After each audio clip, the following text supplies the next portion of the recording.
സംസ്ഥാനത്ത് ഇപ്പോൾ ഏറ്റവും അധികം ചർച്ച ചെയ്യപ്പെടുന്ന വിഷയം ഹേമ കമ്മിറ്റി റിപ്പോർട്ടും അതിലെ പരാമർശങ്ങളുമാണ്. ഇപ്പോൾ നമ്മോടൊപ്പമുള്ളത് പ്രമുഖ ഛായാഗ്രഹനും സംവിധായകനുമായ വേണു സാറാണ്. സാർ, ഈ ഒരു റിപ്പോർട്ടുമായി ബന്ധപ്പെട്ട് സാറിന് ആദ്യം തന്നെ പറയാനുള്ളത് എന്താണ്? കമ്മിറ്റിയെ വെച്ചതും ഇങ്ങനത്തെ ഒരു പഠനം നടത്തിയതും വളരെ നല്ല കാര്യം തന്നെയാണ്. കുറച്ച് താമസിച്ച് പോയി എന്നുള്ളൊരു അഭിപ്രായമുണ്ട് എനിക്ക്. എന്നാൽ പോലും മലയാള സിനിമയെ നിയന്ത്രിക്കുന്നത് ഒരു പവർ ഗ്രൂപ്പാണ് എന്ന തരത്തിലുള്ള ഒരു പ്രസ്താവനയൊക്കെ ഉണ്ടായിരുന്നു. അപ്പോൾ അതിനോട് സാറ് യോജിക്കുന്നുണ്ടോ? പവർ ഗ്രൂപ്പുകൾ എന്നും ഉണ്ടായിരുന്നു, ഇപ്പം വളരെ കൂടുതലാണ്. അവർ പല കാര്യങ്ങളും പരസ്പരം സംസാരിക്കാറുണ്ട്. ആരെയാണ് ഒഴിവാക്കേണ്ടത്, ആരെയാണ് സൂക്ഷിക്കേണ്ടത് എന്നുള്ള കാര്യങ്ങളൊക്കെ ഡിസ്കസ് ചെയ്യാറുണ്ട്. അതനുസരിച്ച് പ്രവർത്തിക്കാറുമുണ്ട്. സെക്ഷൽ ഹറാസ്മെൻറ്റ് മാത്രമല്ല, സ്ത്രീകൾക്ക് വേതനത്തിൽ ഉൾപ്പെടെ വിവേചനം നേരിടുന്നു എന്നുള്ള കാര്യമൊക്കെ പറയുന്നുണ്ട്. അത്തരം കാര്യങ്ങൾ ഉണ്ടാവാറുണ്ടോ യഥാർത്ഥത്തിൽ? തീർച്ചയായിട്ടും ഉണ്ടാകാറുണ്ട്. ഇതിൻ്റെയൊക്കെ അടിസ്ഥാനപരമായ കാരണം മലയാള സിനിമയിൽ കോൺട്രാക്റ്റ് എന്ന് പറയുന്ന വസ്തുവില്ല. ഒരു കോൺട്രാക്റ്റും ഇന്ന ദിവസം മുതൽ ഇന്ന ദിവസം വരെയാണ് ഷൂട്ട് ചെയ്യാൻ പോകുന്നതെന്നുള്ള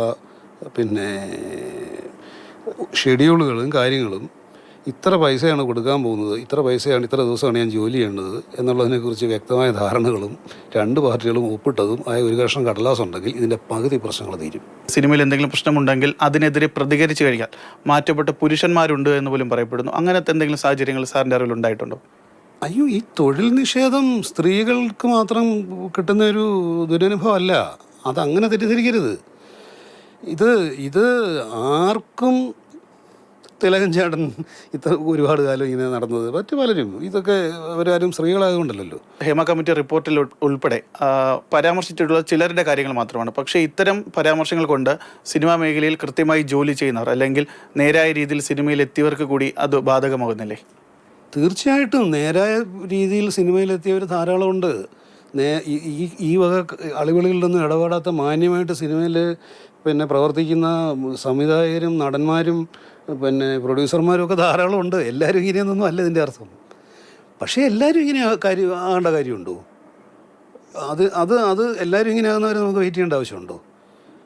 ഉള്ള ആളുകൾ ഈ പരിപാടി തുടരാതിരിക്കാൻ നോക്കുകയല്ലേ വേണ്ടത്. അത് നോക്കണമെങ്കിൽ അവരോടുള്ളൊരു മൃദു സമീപനം ഉണ്ട് എന്നൊരു ഫീലിംഗ് സർക്കാർ കൊടുക്കരുത്. ഇപ്പോൾ സർക്കാർ അത് കൊടുക്കുന്നുണ്ട്. ഇതിലെന്തെങ്കിലും ഒരു നടപടി ഉണ്ടാകുകയോ അല്ലെങ്കിൽ ഉണ്ടാകുമെന്നുള്ളൊരു ധ്വനിയെങ്കിലും ഉണ്ടാകുകയാണെങ്കിൽ ഈ പ്രവൃത്തികൾ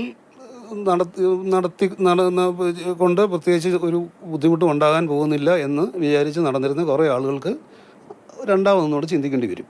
അത് പ്രധാനപ്പെട്ടൊരു കാര്യമാണ്. അത് മനോഭാവ മാറ്റത്തിന് ചിലപ്പോൾ അത് സഹായിക്കും. കാരണം ഇനി ഈ കളി നടക്കുകയില്ല എന്നൊരു തോന്നൽ ഉണ്ടാകാൻ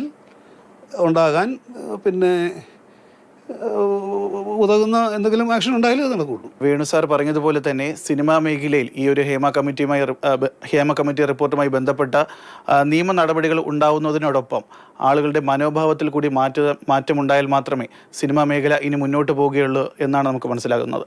Biju VS Jibin JB, Mathrubhumi news, Thiruvananthapuram.